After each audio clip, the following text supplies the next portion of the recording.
हरियाणा के एक सुंदर से गांव माधोपुर में रवि नाम का एक युवा रहता था। बचपन से ही रवि अपनी तेज बुद्धि और चालाकी के लिए जाना जाता था।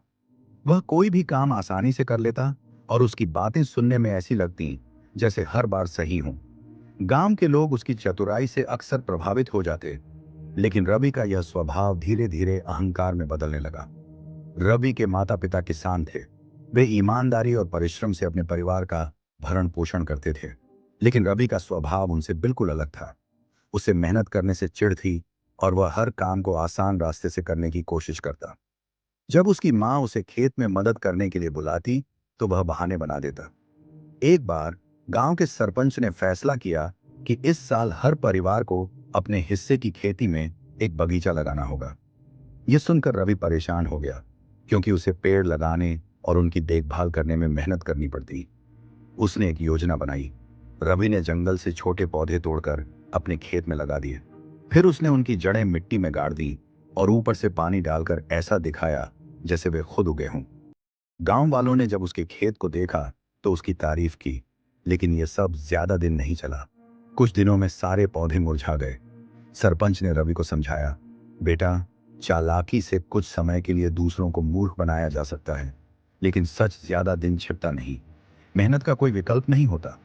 रवि ने उनकी बात को अनसुना कर दिया और मन ही मन ठान लिया कि वह हमेशा अपनी चालाकी से ही जीतता रहेगा। कि चालाकी अब गांव की सीमाओं से बाहर तक प्रसिद्ध हो चुकी थी। आसपास के गांवों में भी लोग उसकी चतुराई के किस्से सुनाते थे, लेकिन रवि को यह नहीं पता था कि उसकी यह चालाकी धीरे धीरे उसके लिए जाल बुन रही है। गांव में एक अमीर और प्रभावशाली व्यक्ति ठाकुर सुरेंद्र सिंह का आना हुआ। ठाकुर साहब गांव के विकास के लिए एक बड़ी योजना लेकर आए थे। वह चाहते थे कि गांव के लोग मिलकर एक नया तालाब बनाएं, जिससे खेतों की सिंचाई में मदद हो। उन्होंने हर परिवार से सहयोग मांगा। रवि ने सोचा, इससे अच्छा मौका नहीं हो सकता अपनी चतुराई दिखाने का। उसने ठाकुर साहब से कहा कि वह उनके काम में मदद करेगा, लेकिन बदले में उसे अच्छा इनाम चाहिए। ठाकुर साहब मान गए। रवि ने तालाब निर्माण के लिए कुछ मजदूरों को हायर किया और काम शुरू करवा दिया, लेकिन वह मजदूरों के लिए खरीदने वाले सामान में गड़बड़ी करने लगा।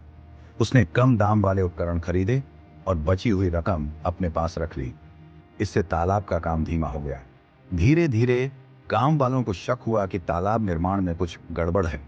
ठाकुर साहब ने जब काम का निरीक्षण किया तो पाया कि तालाब की मिट्टी कमजोर थी और सही से काम नहीं हो रहा था।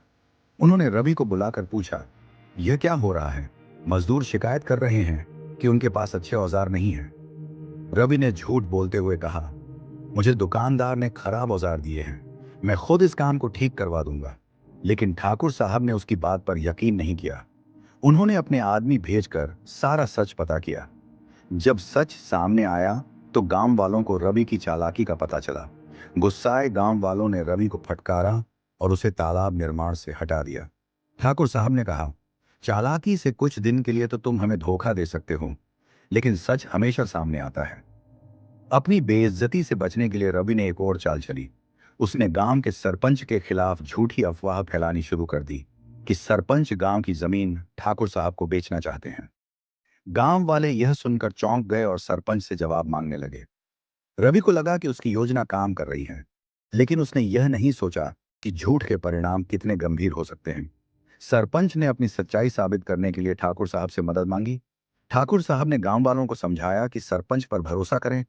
उन्होंने सबूत पेश करके रवि की साजिश का पर्दाफाश किया। गांव वालों ने रवि को दंडित करने का फैसला किया। उन्होंने उसे गांव के सभी सार्वजनिक कार्यों से बाहर कर दिया और उसके परिवार को चेतावनी दी कि वे रवि की हरकतों का समर्थन न करें। अपमानित होकर रवि ने गांव छोड़ने का फैसला किया। वह शहर चला गया, जहां उसे कठिन परिश्रम करके अपने जीवन को नए सिरे से शुरू करना पड़ा। उसने छोटे मोटे काम किए और धीरे धीरे समझा कि मेहनत ही सच्ची सफलता का आधार है। कुछ सालों बाद रवि ने गांव लौटने का साहस किया। उसने गांव वालों से माफी मांगी और उन्हें यह भरोसा दिलाया कि वह बदल चुका है। उसने अपनी बचत से गांव के बच्चों के लिए एक स्कूल शुरू किया, जहां वह उन्हें मेहनत और ईमानदारी का महत्व सिखाता था। धीरे धीरे गांव वालों ने उसे माफ कर दिया।